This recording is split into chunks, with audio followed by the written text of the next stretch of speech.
I look at the United States, we are just so distracted right now by so many things that it's almost shocking that people are even bringing things like that to the forefront at a time when we're experiencing what we do.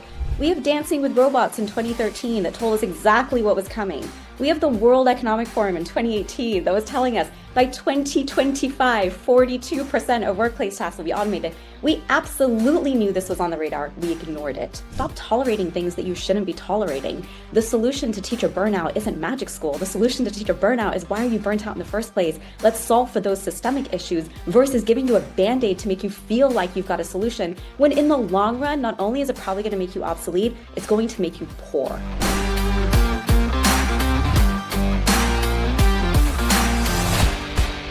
Greetings and welcome everyone to the AMP to 11 podcast.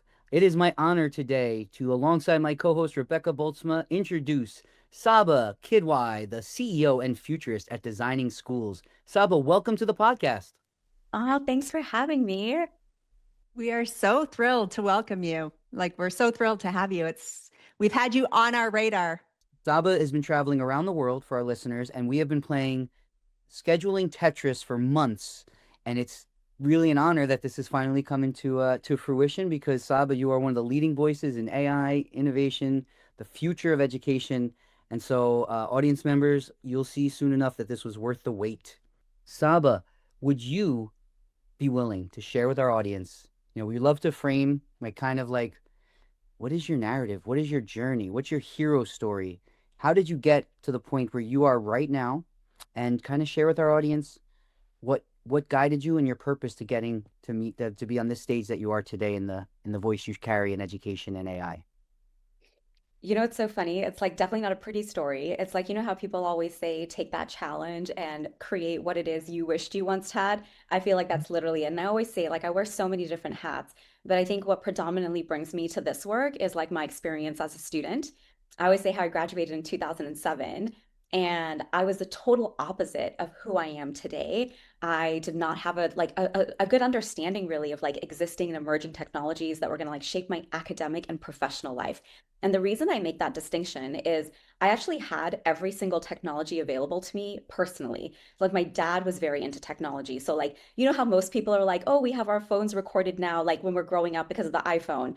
Well, our dad was really into videography. So our entire lives have been documented ever since the 80s. However, translating that into my professional life was something I did not have exposure to at all. And 2007, if you remember, a couple months later is the recession. So got my first job, did all the things I was supposed to do, but also a couple months later with the recession in 2008, got my first layoff notice. And so long story short, it was really navigating the complexity of wait a minute, I did all these things. I have all these skills. Why do I keep getting these layoffs? What is up with the world of work? Why are things so different? And then also kind of looking back and realizing, wait a minute, in 2007, if a ton of people were losing jobs, losing homes, much of actually what we see happening right now, why, how did these people on the flip side launch iPhones like Steve Jobs, build the entire app economy, which we can't even imagine our lives without today? And how did we get to a place where some people get access and exposure to these ideas and get to be a part of this, and other people don't?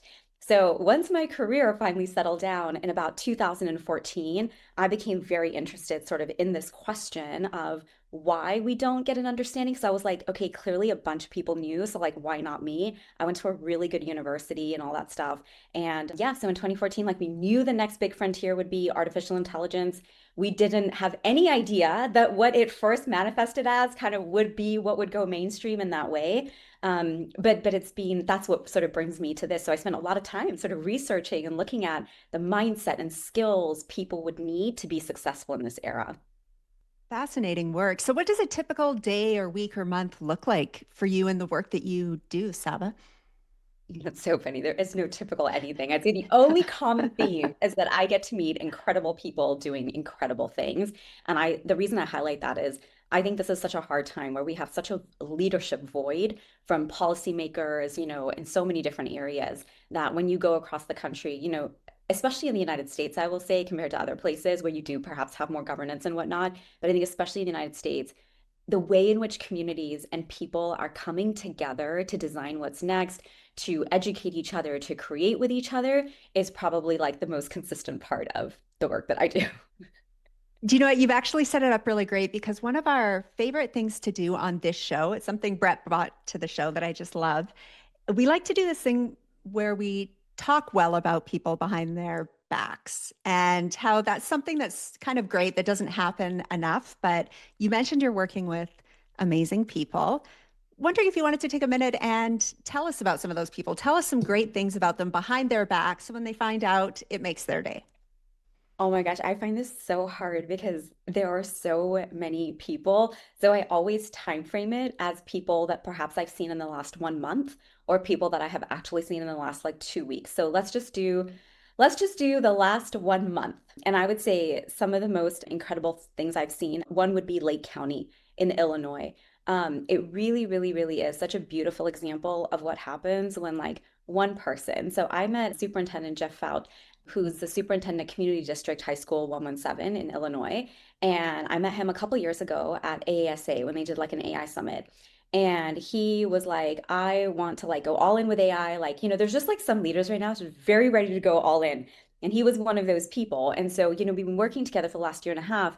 But I love it because you know how people always say like it just takes one person to create like momentum and a movement. He not only did it for his district, but he brought all the superintendents together from Lake County and they do these like monthly sessions. But it's been incredible to see how that one person created that one community group of people and then went on and those people are now taking it back to their teams. And it's just like how things can spread in that way within community when people like share with each other and do those things.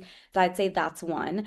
I would say another, oh my God, okay, this one is amazing, okay? So his name is Warren Appel, okay? And he is from the, oh my God, I want to say the international school in Japan. I'm not remembering the exact name, but Warren is his name, Warren Appel.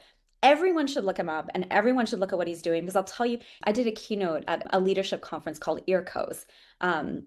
Which is in East Asia region. And he was one of the presenters there. And what I loved about his presentation was not, it was practical, it was great. He was giving great tips, but there was an enthusiasm in his leadership and his messaging that I wish we saw more of when people share about this work. And just, the access he had given people to tools, but the strategies he was giving, it just, those are probably my two highlights in the last 1 month.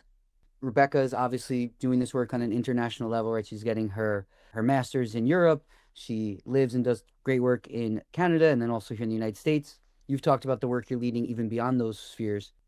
Globally, where are you seeing like the best levers in terms of utilizing your positions that are having the biggest impact in changing mind shifts? You mentioned a leader who's leading from the top. Where are you seeing the biggest breakthroughs when people try to like lean into certain strategies or frameworks? Just your thoughts from the field. Yeah, I think when you're talking about things globally, I think context matters so much. I think there are parts of the world that are way less distracted than others. And I would say if I look at the United States, we are just so distracted right now by so many things that it's almost shocking that people are even bringing things like that to the forefront at a time when we're experiencing what we do. So I would say the first thing you'll notice anytime you step outside are people are just not as distracted. They can actually put their focus, their energy, and attention on what matters most in this moment, and they're able to kind of build and leverage that work. I also say that context also matters in terms of like the social systems I think that you have established. So, for example, people like you're going to have a totally different experience when you're talking to people, say, in like Finland or Sweden, than you are, say, like here where we are, compared to, say, like Singapore, Asia, and these people. Like, there's so many other factors at play in terms of how worried people are or what people are doing. I would also say the one thing that I think has like been really, really resonating with people is the idea of how to be more ambitious with what people are asking AI tools to do.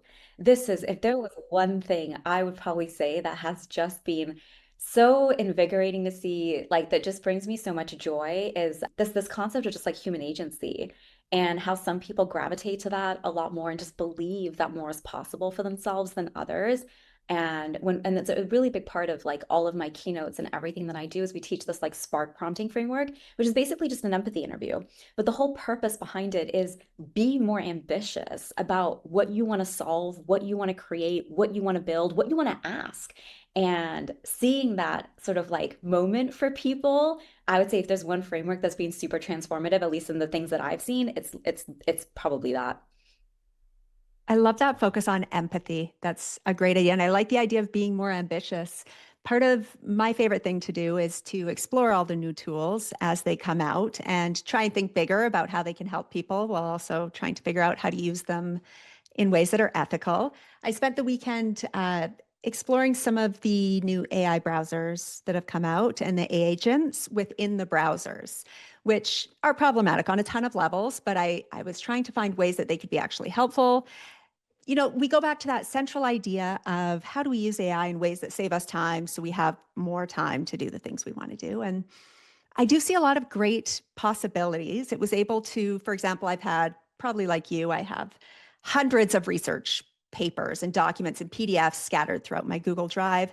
And I actually used an agent to go through and put them all on a spreadsheet in a database with their annotations and file them into an organization system for me. So there are ways, hopefully, that can work. But in terms of AI tools that you've been experimenting with or playing with lately, what has impressed you? What has made you excited about the future? What has made you uncomfortable? Tell us a little bit about what you're seeing. So I would say because of the work that I do, I always say there is only so much attention and energy we have for where we can learn and where we can put our efforts these days. There's something new coming at you all the time. So I'll share the answer to the question, but I'll also share the strategy because I think it's really helpful. One of the big shifts we made this past summer, as I was reflecting on just like everything that I'd been doing and where was the white space that I wanted to spend my time and energy, it was sort of the difference between individual use of AI and organizational use of AI. There's actually a huge difference. And I think a lot of times when people talk about AI, they're talking about what works great for individuals, not what works great for an organizational deployment and what's actually practical and feasible and scaling in that sense. So for that reason, I can't say I personally experiment with a ton of tools in depth to where I have the nuance and experience to talk about the ins and outs. The two that I would say I have gone the deepest with, because I always look for, okay, even when I'm selecting a tool, I look for number one, how evergreen are you? Can I grow with you? It's great that I can do this with you today, but as I become more ambitious, as my skill set builds, are you going to grow with me? And can I keep growing with you? Or am I going to hit a bar and now I've got to go start over square one somewhere else? So this is one of the first criteria I look for. So we also look for longevity. We look for so many different pieces. And so the two that I go really deep with are Gemini from Google and Canva. Not only do I like these two as tools and what the quality at which they are giving people sort of output and just ways of being able to actually do things, they have probably the most beautiful vision for what they believe is going to be coming as well. So we look for these two things a lot. What is your vision? And also what is, practical application, or can you actually fulfill your vision? And, if you both Canva and Google actually just in this past week came out with something, Google with their huge emphasis on the learning sciences, right? Like this is our vision for the future and what we think and where we're headed. And then Canva with the most beautiful keynote I've heard probably in like, I can't even remember when, talking about the imagination age. So when you take sort of Google's learning sciences, practicality, all these pieces with Gemini, and the fact that they're getting better and better and better by the day, then you take Canva and the idea like, hey, we're going to give you every single possible design tool to help you bring that imagination, to nurture that imagination. This to me is what we call your AI dream team. And what we love about these two even more, free for education. And I don't understand why right now you could get 90% of done what you need. I wish more people would go deep, deep, deep, deep, deep, throw out all the other garbage you're using, your magic schools, your brisk, your all this other nonsense, go so deep with these tools. And I think we could solve 80% of the challenges that we have by just focusing people into that zone. So for that reason, I also focus into that zone because that's what we're supporting with. So we're always experimenting, always doing different things with that. But then I would say like on the side, the one that I'm probably most impressed with in my personal life is Descript. I think for anybody who did anything creation wise prior to AI, podcast, YouTube creation, show notes, I mean, you name it, whether you are outsourcing it and paying money, you know how expensive that was to get people to just write show notes for you and edit things and do all that kind of stuff. To watch AI tools now do that, I think that is probably the thing that has left me most in awe is editing. I've been video editing like ever since I can remember.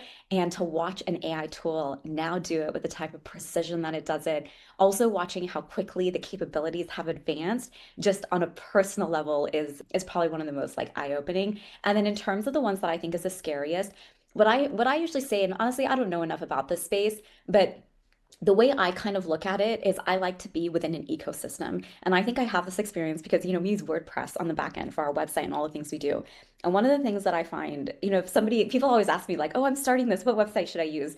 And I always say like, decide first of all whether you're going to have a dedicated team for your site or not. Because when you choose to do a route like WordPress, for example, every single thing you need to do has to connect to a third party. And the moment you open up that connection, you're vulnerable. One thing goes wrong, a ton of things can happen along the way, and systems break and things like that. So I think of AI tools in a very similar way. I like to stay within an ecosystem because every time I have to connect something to something, I always say there's like a little, like if I'm in a bubble. So for example, with Google Gemini, it connects to my drive, it connects to this. I wouldn't be surprised if what you said you did with the agent, you wouldn't be able to do with Gemini itself. Maybe not 100% to that degree yet, but once they bring the agent in, you will be. So when I have to connect a third party to something, to me, there's a little gap in the middle. And that gap to me is the vulnerability. And so the more I can avoid that vulnerability, the better off I think we are. So, and then the last one I'll say on a personal level, I don't use this one as much, but my team does, is ClickUp. I think, again, that integration, people who are building for the future and thinking about designing, thinking about reimagining work, these are all the things we look for a lot as vision. We listen to a lot of founders and their talks and things that they do as a way of determining where are we going to put our effort, because there's no doubt there's a learning curve. It doesn't matter how good you are, how long you've been using something, there is a learning curve involved.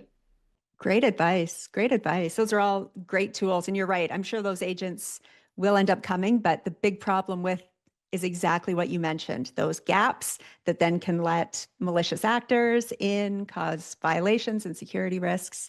Um, Something kind of on the ethics side with ed tech and things that we talk about a lot are sometimes the concerns of locking into an ecosystem, because we all remember when Google started free for everybody. And then suddenly you had all your lessons and everything in there, and suddenly it cost money. So there are pros and cons on both sides, but I do agree from a security standpoint, you're bringing up a lot of really great points.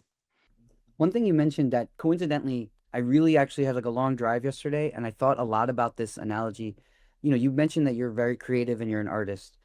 And I was thinking about how teachers are true artists, right? Like you're constantly building, and it's like you're building with constraints, right? So we know that's one type of art. Like, what can you make when you have this much time and, it has to meet this goal? And teachers do it daily. They're truly artists.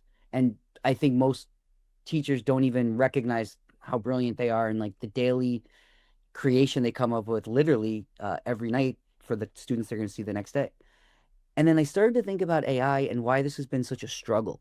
Like, why is it this exact thing been such a struggle for many teachers to figure out how it kind of fits in with their previous routines? And I think one of the challenges is like they're used to having certain constraints. Like, here's the frame. Now you have to create within that frame, literally frame or framework. And so I'd love to hear from you. You're working with some innovative leaders. I'm sure there's times where you're working with teachers or leaders where they're not seeing it yet. Like, how are you meeting people where they are and bringing them along? What are some of your like first steps that you do to get people to kind of unlock and feel like they're on a journey with you? Kind of like you're mentioning a journey with a tool. Okay, so I'll give you a very honest answer, but I'll also caveat it with it's not for everybody. So, like, I am not for everybody at all. And I will tell you also the value where this comes from. One of the things that I think about a lot that I don't think we talk enough about in this space at all is wealth inequity. I hate it. I hate looking around in our world and seeing the insane inequity. Like right now, like I had no idea, and maybe this is just my ignorance, I don't know. I had no idea that 1 in 8 Americans relied on SNAP for food. Like that number is shocking. Like it's shocking. 1 in 8 people rely on the government for food. So this week, while some of us were door dashing and, doing whatever without even thinking twice about what we were eating and what we were doing, 1 in 8 people had no idea what was coming their way. And I think that's wild. Like I think that's wild in a world where we have so much access and exposure to opportunity to make money, to do so many different things. So I am not one of those people that believes like, it's okay, you can take your time. Oh, we'll just meet you where you are. No, you are behind. And in a country like the United States, where your job is your healthcare, is your childcare, is basically your whole life, you don't get that luxury. You don't. And I think we hurt people more than help them. So I will say, I really preface this for people. Like, look, this isn't easy, and you're also behind, right? Like, so I'm also not one of those people that believes AI is new and oh no, this just came and we don't know what to do. And we have Dancing with Robots in 2013 that told us exactly what was coming. We have the World Economic Forum in 2018 that was telling us by 2025, 42% of workplace tasks will be automated. We absolutely knew this was on the radar. We ignored it. And when you ignore a challenge for a decade, and then all of a sudden you're forced into a corner to now adapt, there is no way to tell anybody this work is now going to be easy for you. It's a very hard thing you now have to do. However, one of my mentors said, when you raise the level of expectation, you must raise the level of support. So when I go in there and I frame this up for people, personally, I find they respect and appreciate the frankness and the honesty about the moment. Then we say, the best part about this moment is we don't have to do this work alone. This is really probably the biggest differentiator when I look at who are the people that were doing this work pre-AI. When you think about your ADEs, your Microsoft innovators, your Google innovators, all these people, I literally now say it was a hobby for us. It was a hobby. And one of the biggest advantages that I see of this moment is that work took so much energy, so much effort. Like you literally had to make it a hobby. Whereas now, within minutes, with the right approach and the right tools, you can solve for what most people weren't able to solve for in 10 years. And so the next thing we do is once I frame that up, the good news is we don't have to do this work alone. Don't think of AI as a tool, think of it as a teammate. These days we're going in with Gemini and Canva and we teach the Spark framework. The hardest part that I find about this moment is so many people have become used to those constraints. They don't question them anymore, right? So that's why we go back to like human agency a lot. Like, what do you not like? Like, what do you not want to tolerate anymore? Stop tolerating things that you shouldn't be tolerating. The solution to teacher burnout isn't magic school. The solution to teacher burnout is why are you burnt out in the first place? Let's solve for those systemic issues versus giving you a band-aid to make you feel like you've got a solution when in the long run, not only is it probably going to make you obsolete, it's going to make you poor. And I think this is really, really, really important for people to understand. Now, that's not to say that everybody should go out and do whatever. I just think everyone should have access to that knowledge so they can make those choices for themselves. If you're happy and you believe what you're doing is going to get you the outcomes in life that you want, great, go down that path. But I think there's a lot of people that don't know. And I think we should tell them. And it's our job to tell them if we know that and we're going to be in this space, not just to be like, here's a prompt that's going to help you work a little bit faster for things that we probably shouldn't even be doing in the first place. And so I find that that conversation, it just ignites. Like that's why it's called spark. We call it, we ignite that human spark within yourself. What do we want the world to look like? What do you want your job to look like? And that's why I really love the Canva keynote, because when you think about imagination, it's something we're all born with, right? Like I have like a niece who's 3 and a nephew who's 7, and the number of times they just have ideas and they have things they wish they could do. Today, like for example, the other day, my niece, she's like a little queen at like hiding things, and she hides them so well, nobody can find them. And one day she hid something of my nephew's, and he woke up and he was so sad. He's like, I just wish I had an app where I could just tell it what it was and it could find it for me. And so today, the idea that we can open up like Canva code, right? And be like, okay, tell me what you want your app to do. This is what it could look like. The idea that we could go into ChatGPT, type a couple sentences, put it into Miro, and get a literal prototype. These are things that people weren't even able to do before or had to spend so much money doing. So I think like putting that confidence and thinking about imagination as a muscle that we build over time is something really, really, really important. So that's what we do. And we do this in 60 minutes. We do this in 60 minutes. We go from here's the problem, here's where we're currently at. Let's be super blunt and honest about it. And then let's look at what we can do to solve for this, because we can do things. And I think if you couldn't do something, then it's hard to do the first part. And I think that's maybe why for so long, maybe we haven't gone as ambitious on saying things as transparently as we should. But today, when you can give people the support, I think we can be a little bit more ambitious about framing the problem. I love that you bring up how creative kids are and how they have these ideas and they're open to this change and these kind of things. It's super interesting to watch. We're always panicking about how are we going to get kids ready for the future? And the truth is these a lot of the kids, at least the ones I work with, I have 4 kids, they're kind of figuring it out. They aren't as worried about it as we are necessarily. And they also have more creative ideas than we do. I know Brett's kids are always coming up with like really creative ideas. You know, his kids are younger than mine. And I feel like you have a story about that, don't you, Brett? Yeah, so this morning, just before we started, I just was in a local school district near here. I'm going to shout them out. It's Briarcliff School District up here in New York. And so I'm going to give a keynote to their entire staff next month. And one of the ways we've been working with them in other districts is we interview their students. And I'm calling this speaking series, Growing Up and Learning in the Age of AI. And so we ask, similar questions, but we also literally just get consent. We tell them don't say anything that could be a violation of PII or FERPA and just have a conversation.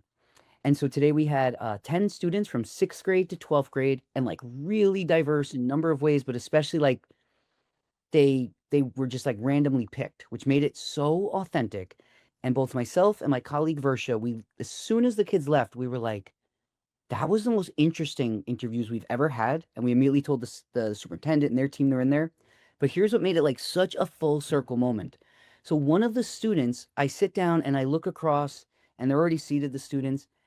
I'm like, I'm so sorry. Before we start, is your mother's name blank? And she's like, yeah.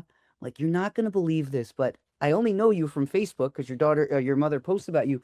But your mother, my brother, your uncle, and me, we probably spent more of our childhood together than anyone else in my life. And I've never met this girl. And this girl is brilliant. And she's, slightly older than like we broke up, because she's like now in high school. But she's so brilliant. All of them are. And I'm sitting here thinking of things like happened like 30 something years ago in like her grandmother's basement. And we didn't have anything with AI and like how creative we were as kids, just making stuff up on the fly. We're gonna start a band. We're gonna just, and she's like next level thinking. But the cool part was how like thoughtful these students were. And so much of it was actually like, and we came up with like some phrases there, like not only did they like, were so much like, I wish we had less AI or like, we just wish we had more rules. But the cool part was they were like, actually, like, what bothers me is like, if a friend, I can tell they're using AI and like, they were like, this one of our friends like bailed on this really big event to us and they left the prompt in the email or the text. And I was thinking so much about Rebecca, what you've shared with me about like, if you preface you use AI, it actually makes you more authentic than like people suspecting you're using AI. So I was teaching these kids like be vulnerable and tell your friends like I have so many feelings. I had to use AI, but like here's my brain dump if you really want to read it. And now they were like, oh yeah, if my friend did that, I would like that would be awesome if they like shared when they used AI with me. And we talked about like an AI etiquette course on like just how to do this with your friends. And then this girl was like, yeah, sometimes I wish my mom wouldn't use AI for stuff. Like she like asks any tool a question and then I'm like, Mom, that's not right. And I don't know if she knows how to check that. So it's just like super interesting to hear from their perspective what they actually need help with. And then one kid was like, this is the last thing I'll say. Kid goes, before we start, and I mentioned like, don't use your names. He goes, will I be allowed to redact anything I say later? Like, sure, yeah. Which was such an awesome question for a teenager to ask. But then at the end, he's sharing. He's like, so sometimes at night, if I'm deep in study in one subject and I know something needs to be done for completion, I will plagiarize AI, turn it in so I get my completion grade, and then I'll go back the next night and do it. And he's like saying this in front of the superintendent. And by that point, they'd lost like, they were like no filters anymore. But even them mentioning that, and then another student being like, I'm like, so is that cheating? And they're like, I mean, he's going back and learning it, so I think that's cool, but I wish there was a rule, like don't do that or do that. And it's just anyway, real time warp of the day and a real full circle moment. And these kids are brilliant, as we know they are. They're the ones you got to be asking these questions to. I'm curious what Sab is hearing from as like the top concerns from students or from teachers or from education leaders. Specifically, Brett and I are both speaking at a conference in Tennessee upcoming, specifically to education leaders. And what are you hearing on your end? What advice are you giving to them? Because it's one thing to tell a room full of people, you just need to move. You need to get going. We need to move forward on this. But then what are they worried about? What's holding them back? And what are you telling them the next steps are? Yeah, absolutely. I think the biggest thing that's most missing for most leaders is a narrative. I think they are already, and this is where I go back to calling out distractions. When you distract your most important people with so many other things, you don't leave them room and energy to be able to focus on what matters most because there are many other things that they now have to prioritize and deal with, or there is a feeling of uncertainty. And I think that's also really dangerous. That also in other parts of the world, like there's always going to be uncertainty. But when you create a dynamic where like I have no idea what your mood is going to be tomorrow and who's going to be fighting with who and who's going to be doing what, it really, really, really moves consumers. So economically you have a problem. In all areas you have a challenge. And I think I see this weigh so heavily on people. And you pair that with I'm too afraid to even say something because I have no idea how someone's going to react. So you pair like uncertainty, loneliness in your field with not enough safe spaces for people to come together on a regular basis because I don't know how someone else is going to react to something. This is a very emotionally difficult place to be when you also need to grapple with something you probably don't know a lot about that changes on you every single second because you're in the middle of a bunch of like corporate games where who can I be? How can I do one up the other person today in this new product or this new feature? Just I think emotionally we have to understand that landscape for people. So I think one thing that I find that works really well for people is they need a narrative and they need a box. They need a package. Like, look, I'm coming to you because I trust you. I'm investing my time coming to this conference, coming to this space, coming to do whatever. I need it all packaged up for me so that I can go back, fix it up, make it my own, and basically give me a box of ingredients so I can put together my own meal, right? Like meal prep this for me, basically. And that's one of the things that we try to do. People like, here are the 5 things you should do in this moment before like XYZ that will help you over the next year. Like we're very confident being able to give people a strategy for if you do these things, it will carry you through all the way through your next entire school year, right? So I think that's where people are mostly. I think once people have an understanding of the landscape, right? The tools, look, anyone can use the tools. The tools will teach you how to use the tools. This is the easiest part of the whole equation is how to use the tool. I think the hardest part for people is the framing of how do I go back and communicate this to people when I can barely wrap my head around what's happening. And I think once they get a little bit of that confidence, they don't even a lot, they just need a little bit of that confidence. They also realize, oh, this actually is very much connected to a lot of what I already do and a lot of what I already know. And I always tell people it's the biggest advantage we have in education, right? Like, take a concept, for example, like AGI. Whereas if you're in industry or you're like in that space, maybe every single day, maybe it's going to be there, maybe it's not. This date, that date, this. For us, we don't need to care. Right? It can be 2027, it can be 2030. I don't care. Why? Because my kids, regardless, are going to be graduating into a world where that will exist. So I can kind of operate with the premise that my kids are graduating into a world with AGI. I don't need to follow the hype. I don't need to be, back and forth with timelines and things like that. So I think there's a lot of things we can do to really frame things around like, this goes back to like a lot of what we did in the documentary and my research at Design 39. It's a public school in San Diego using design thinking for everything. And, it was funny in 2017 when I first, started that research, you think you're researching the skills and mindsets for AI and you would assume that technology would be the biggest part of the conversation. And it was actually the most mentioned part of the conversation. What people mentioned more than anything else was how you build teams. This was actually probably by far the most important thing. And I think even right now, because now you're not just talking about human teams, now you're talking about human and digital teams. So you've got like a whole other species now that you've got to learn to collaborate and like work with now. So I think this idea of how do we build trust amongst people? How do we build human agency, imagination? These are all things that you don't necessarily need AI for. Can it help you? Yes, absolutely. And I'll give you a really good example. There was an interview the other day at Masters of Scale with the CEO of Box and Anish Raman, who's the Chief Economic Opportunity something at LinkedIn. Anyways, they asked them, what do you think about young people? And the CEO of Box goes, I personally think this is an amazing time to be graduating. He goes, we should be getting these young people into our organizations because they're the ones who are going to shake things up. They're going to come along and they're going to be like, these are your processes. There's a better way to do this. And so one of the things I do is I ask leadership teams, when you think about shaking something up in your organization, what skills do you need? So let me just ask you guys, like, let's just do this right now for people. If you think about walking into a bureaucracy, let's just say you're a new teacher, 22 years old, walking into a school. And let's just say you did go to a university that gave you some AI skills and whatnot. And you're like, there's a better way to do this. What are the top 2 skills you think that person would need? I see a better way to do something. I'm going to go into this org and shake things up like the CEO Box is asking people to do. What are the top 2 skills you need to successfully shake something up in an organization? Confidence and creativity, I'd say. You'd need the confidence because you're starting at the bottom and it's intimidating, but also the creativity to be able to see things in a new and different way. Absolutely. So you got confidence, creativity. Brett, add yours to the list. Definitely curiosity. Okay, curiosity.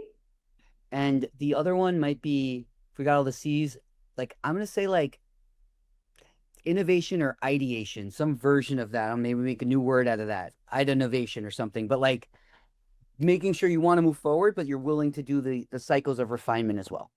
I'd add Absolutely. And I think resilience to the list too. I'd add resilience. I've been doing a lot of looking at that. But yeah, that idea of knowing that you'll probably get shot down a bunch of times, especially in established institutions.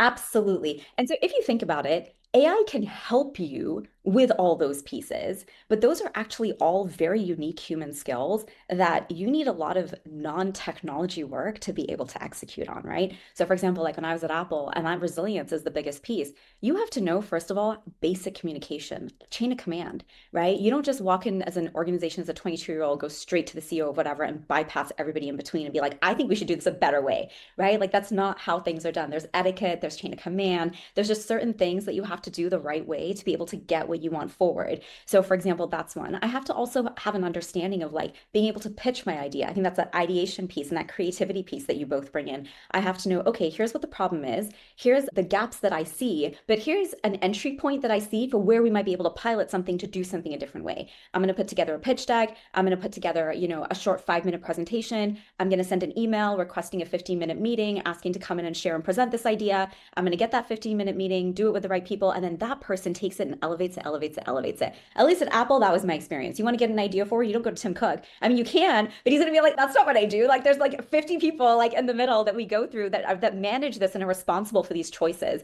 And so to me, a lot of that human work is probably going to be the most important for our kids going in, creating, doing things, building things. Not so much can I talk to George Washington on a chatbot to learn about XYZ. I just don't see that. So I think those are the things that we talk about. And I think when people realize, okay, wow, we don't need to just throw AI everywhere, throw more technology everywhere. In fact, we can actually do the opposite in many scenarios and then use it in the right ways to amplify these human skills that we know matter. I think people's confidence skyrockets in what it is that they believe they can achieve and do. Saba, I just want to also highlight, I mean, I think one of the luxuries that both Rebecca and I get to have is meeting people like you in person at conferences and then literally getting to just sit and listen to you share this wisdom with us. It's a true privilege for folks like besides just getting to hear you now on the AM211 podcast. Where else can they learn more about you? Like, do you have any upcoming books or newsletters perchance where they can engage with you? Yeah, I feel like I always say it's like a choose your own adventure. Like I'm kind of everywhere. I experiment everywhere. I can't say if you join my newsletter list, you're gonna get something every Monday at this time and da da da. I'm like not like I'm more like if I'm creative and I'm feeling something and I want to share something, I will. I would say it's like choose your own adventure. If you like YouTube, I'm all over YouTube. If you like podcasts, I have a podcast for you. If you like being on Instagram, that's probably the place where you can be the most intimate because of stories. So you'll get a lot more of like my behind the scenes. You'll get a lot more of like if I'm randomly reading something and I have an opinion that I know is going to be disappear in 24 hours, you'll get a lot more of like my rawness over on Instagram. I also really love Instagram and LinkedIn for like audio messages. I audio message with people all the time. So yeah, it's kind of like a choose your own adventure. You can go anywhere. And you do have a book, I do correct? have a book too. Yeah, I have a book too. I do. You know what's cool about the book is the book comes with 10 chatbots. So all the ideas in the book, you can literally jump on one of my chatbots and you can be like, okay, I have no idea how to do this. Like, help me. And it will literally help you implement the ideas in the books. I love books. I love reading. I think books change your life. And one of the hardest things, I think most people go to books because they want to change something or do something, but the hardest part is the implementation. So I love the idea that we can complement books today with these AI tools to be like, okay, I read this idea. This is my goal. This is what I wish I could do, but I have no clue how to do that middle piece. Help me. Right. And I think that's just like, so I think it's such a beautiful, empowering thing that we have in the world today. I think too many people try to use ChatGPT and like AI tools for like search and like very traditional things, which I mean, I guess is good. But to me, the biggest thing is I want to do these things. I have these dreams. I have these problems I'd like to get rid of. I have no clue how to do it, but maybe the AI tool does. And this is another big thing we share with people. Like, let's just humble ourselves. Like, we clearly are overwhelmed with our constraints. Like, the last 20 years tells us we are not capable of redesigning systems, of overcoming our constraints. The first thing you hear from anyone when you have an idea is, yeah, but maybe next month, maybe next meeting, let's have 10 meetings for this and blah, blah. And your AI tool could care less. You can go constraint after constraint after constraint, and it just delivers, delivers, delivers. And I think that's a really empowering feeling when you learn to interact with it in that way. I've never heard, I just want to give credit where it's due here. I've never heard of that idea of like a book with the accompanying chatbots.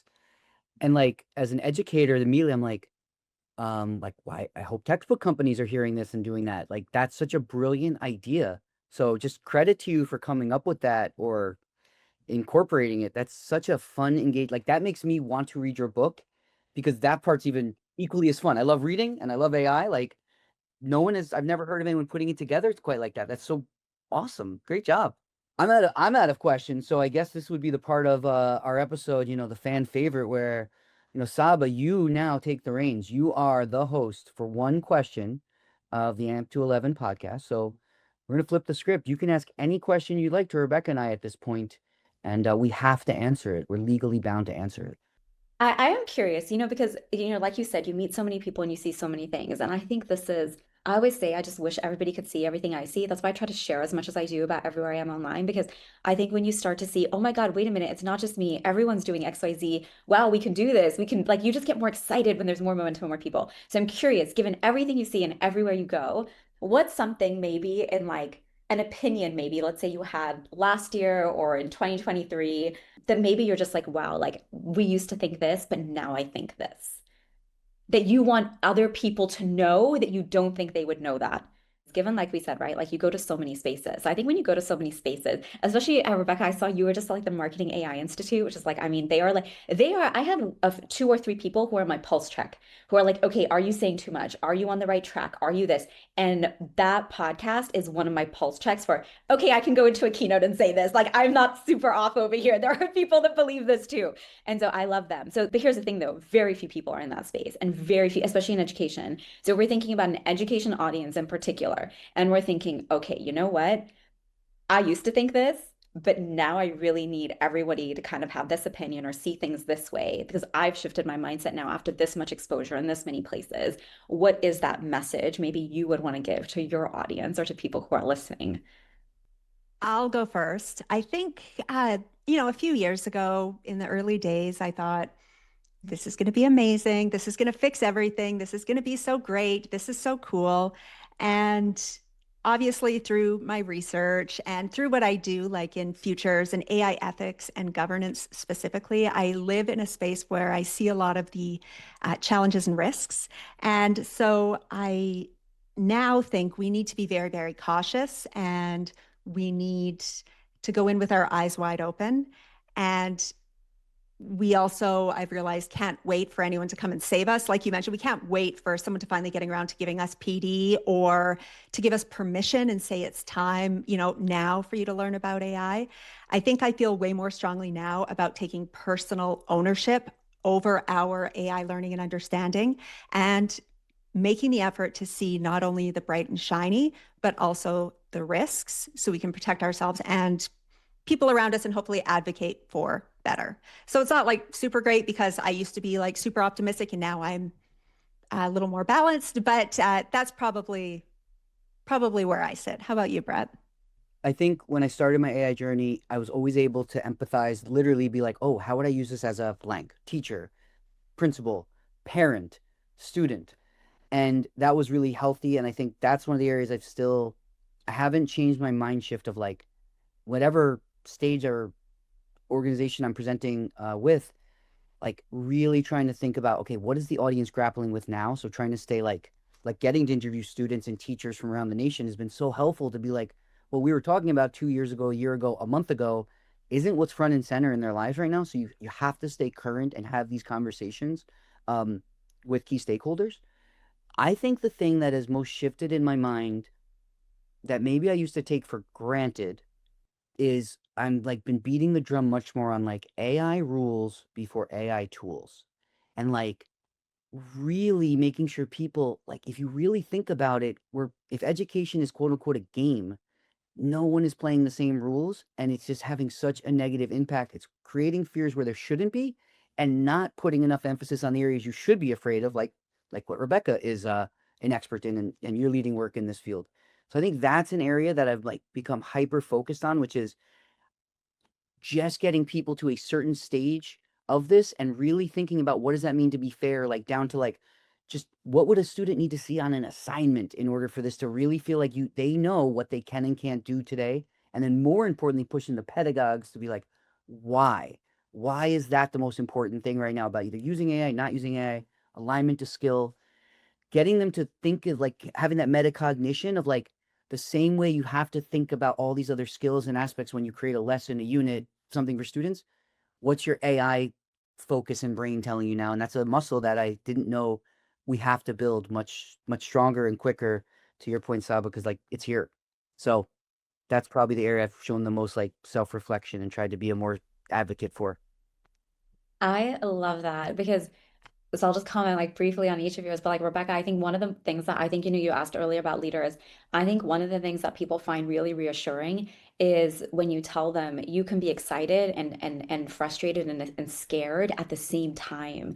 And I think there's so many, I would say this is such emotional work, more than technology work. It's really like it's human work, it's emotional work.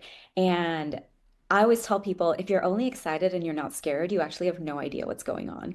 And one of the hardest things is being able to balance both emotions together. And when you can, I think you can make, to Brett's point, better decisions. And, I'll go back earlier for a shout out. This isn't in the last month, but, Desert Sands Unified School District, about a year and a half ago, when they first were kind of thinking about AI integration and what they were going to do and their strategy, Superintendent Kelly and Tiffany Norton, who I worked with, I think they will honestly go down in history as being the first organization that prioritized decision making for students over rules. And the reason I bring that to people's attention is, there's this quote, I forget who says it. It's like hard decisions now, easy life later, easy decisions now, hard life later. And I feel like at that time, it was a really hard decision to make. Like most people were giving people stoplights, telling people what they could and couldn't do, and this and that. And because she made that hard decision, because as a team, they made that hard decision, no, we are not going to do this. We are going to prioritize decision making. We are going to prioritize helping young people understand how to leverage what they have around them to give them the best opportunity. This year, it's been incredible to watch their student rollout, Gemini for all students on little postcards with their framework is called Rise. And it's a mantra. We tell everybody to make their own, but theirs is how will you rise to the occasion when using AI? And they did that a year and a half ago. And this year, in January, the COO of LinkedIn said the most important interview question for every person to be able to answer is tell me a story about a time you used AI at work or at home. And for kids, we change it to at home or at school. But when you hear somebody wanting to know a story, they don't care how proficient you are in the tool. They want to hear a beginning, a middle, and an end, right? What sparks your curiosity and your interest? Like, how do you get interested in something? How do you deal with the messiness of the middle? How do you make decisions? How do you make choices? Who do you involve? Do you involve anybody? And then what's the impact on the result? And what did you learn at the end? Because that is the only way for somebody to know I can trust you. That's why ethics and integrity are such used words today. And the reason I bring this up is I hear way too many people wanting to monitor kids. And I understand it. I understand the need, I understand the safety. But one of the things that I've come to learn is that there are two groups of people right now in education. There are people who think about safety and ethics and integrity from 8 to 3, and there are people who think about it 24/7 for kids. And it's a night and day approach and the tools you adopt and the strategies you choose and the things that you do to help them because our kids are most vulnerable outside of school, not inside. No one's going home and using Magic School. Everyone's going home and using character AI. Everyone's going home and using ChatGPT. Everyone's going home to Instagram and Snapchat where AI tools are embedded within there, where there's no monitoring, there's no nothing whatsoever. And there likely won't be, right? There likely won't be. So I just really want to give Desert Sands a shout out because they have the most beautiful AI guidance. It's a beautiful framework for helping people make decisions because I think that's one of the biggest things that workplaces are looking for. And just in life, people are looking for how do we make decisions about leveraging technology in a way that's going to be human-centered and lead to more positive outcomes versus, Rebecca, you mentioned like those challenges. Oh, and you brought up so many there too, the way that kids are using AI, how they're using it outside of school, who's watching it, what's happening. So If we try and end on a really positive note that you've brought us to here, and I like to turn my mind often to what happens if we get it right? What if it all goes right? Because we're so programmed to automatically go to what if it all goes wrong? So I'm curious in your mind, if we get it all right, if we end up in an 11 out of 10 society with AI, what does that look like? What is the dream? What is the vision for how schools operate in that future where everything goes right? So I'll give you two. I'll give you one like philosophical, and then I'll give you one super practical that I hope everybody who listens to this podcast goes and like switches on like right away. So maybe we'll put a link in there for them. I think the one that I think about often is there's so much hatred in today's world, right? But there's that quote, right? Like united we stand, divided we fall. And I really hope, forget schools, because I think this is another challenge. Like you can't just see school as a siloed entity anymore. Schools are connected to politics, they're connected to economics, they're connected to everything in life. And I really hope that no matter how much people hate each other, no matter how much like whatever you have for each other, you are able to get to a point where you're like, if we don't get our shit together, we're done, right? It doesn't matter who you are, it doesn't matter what you are, because this is sort of like a hallmark of a lot of like, for example, I'm originally from like I'm half Pakistani. When you go to Pakistan, unbelievable amount of wealth for a small fraction of people, but that small fraction of people, they can't live. Because they go outside, they're worried about this. Their houses have walls that are built up like all around. So even if you're doing well in society, but the people around you aren't, you don't live the best possible life that you can live because the moment you step outside of that little circle, you're stuck, right? So you can't. You have to live in this like little bubble. So everybody benefits when we take care of everybody. And I hope we get to a place where we don't even need you anymore to like each other. We don't even need to like get there. Like, let's just agree to disagree. But we know that if we don't unite around human rights and human values, this other little species that we now have here on Earth with us is going to take us all over. And we're all going to suffer in some way. And I think a really great example of that is I didn't really think about this, but like, I guess like grocery stores, a huge part of their revenue obviously comes from people who have SNAP benefits. So it's not just the 1 in 8 Americans who are suffering right now. It's the grocery store owner as well. It's the businesses that rely on those people as well. So everybody has a ripple effect. It's not just that one group of people when that happens. So that would be from a philosophical perspective. I would love to see an 11-10 where we just put our differences aside. We center human rights the way they should be centered. And we say, we need to all get it together. Otherwise this. And then my second one, I actually think the person who has just the best vision for like what can be an 11 and 10 for you today is Melanie Perkins. I was so inspired by her talk at Canva. I just think she has such a beautiful heart. She has such a history of being human-centered. I love her commitment to education, but you just have to watch the first 5 minutes. Like don't even watch the whole thing if you can't dedicate like that much time. But her vision for how we move from the information age to the imagination age, and here's every single tool to help you do it. It's just you can hear the humanness in her voice. You can hear the hope in her voice. And I think when you hear her speak, I think it empowers and really inspires you as well. So I would just drop a link to that so everybody can watch her. First of all, I got excited hearing you talk about how excited you are by this person. So like, that's actually, this might be how we close out the show. Because this allows you, and I'm gonna put in the asterisk and the preference and give you ground cover here. There's so many people in your network that obviously you can't possibly name all of them. I won't even allow you to. So if you could just name of 1 or 2 people that get you equally as excited in this space that you want to shout out, that's going to help you reach that, if we get it all right moment in education with AI and innovation, I think that'd be a great closing. Who else fills your cup and gets you feeling as energetic as you just made us feel? 100% Jennifer Womble. That without a doubt. There's only one person who comes to mind. I can't even do Jennifer Womble without a doubt. And I'll tell you why. If every single person operated with her abundance mindset, and if she had like a little, how these days everyone's taking NAD plus shots, everyone's taking anything and everything to be able to feel more energized, to feel more everything. If Jennifer Womble could create a little shot that we could all take to infuse within us her energy and her abundance mindset, I can't imagine how the world would be. I have never met a person who so selflessly gives and gives and gives and gives and empowers.